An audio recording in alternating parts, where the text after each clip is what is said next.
તાજેતરમાં ગુજરાત કિસાન સભા તરફથી આખા દેશમાં જે નરેન્દ્ર મોદીની સરકાર છે કેન્દ્રની અંદર, અને એણે જે ખાતરમાં સબસિડી આપવાની હોય છે એમાં 86,000 કરોડ ઓછા કર્યા છે, કપાત કરી છે, અને એને કારણે આખા દેશમાં ખાતરની તંગી ઊભી થઈ છે।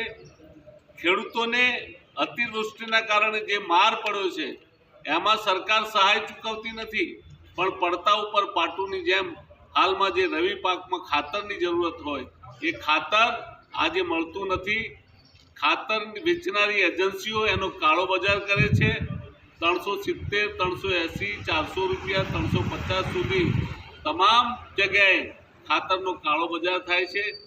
મોડ સવારે 7 વાગ્યાથી લાઈનમાં ઊભા હોય, સાંજે 4 વાગે, 5 વાગે, 3 વાગે એક થેલી ખાતર મળે છે।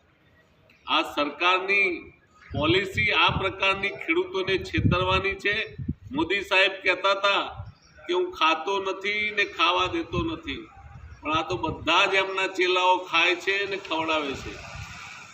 એટલા માટે આજે ગુજરાત કિસાન સભાએ આવેદનપત્ર આપ્યું છે કલેક્ટર સાહેબને મારફતે મુખ્યમંત્રીને, અને માંગ કરી છે કે ખેડૂતોના તમામ પ્રકારના દેવા માફ કરો, ખેડૂતોને તાત્કાલિક ખાતર મળે એની વ્યવસ્થા કરો, તમામ પ્રકારની જે સહાય મળવા પાત્ર હોય સહાય તાત્કાલિક ચૂકવો, અને નવું જે વિદ્યુત બિલ આવ્યું છે, નવું જે બીજ બિયારણનું બિલ આવ્યું છે, જેમાં કોર્પોરેટ કંપનીઓ આ દેશમાં આવીને ખેડૂતોને લૂંટવાની છે, કોર્પોરેટ કંપનીઓ આ ખેડૂતોને બેહાલ કરવાની છે, એનો વિરોધ આજે કિસાન સભા કરે છે।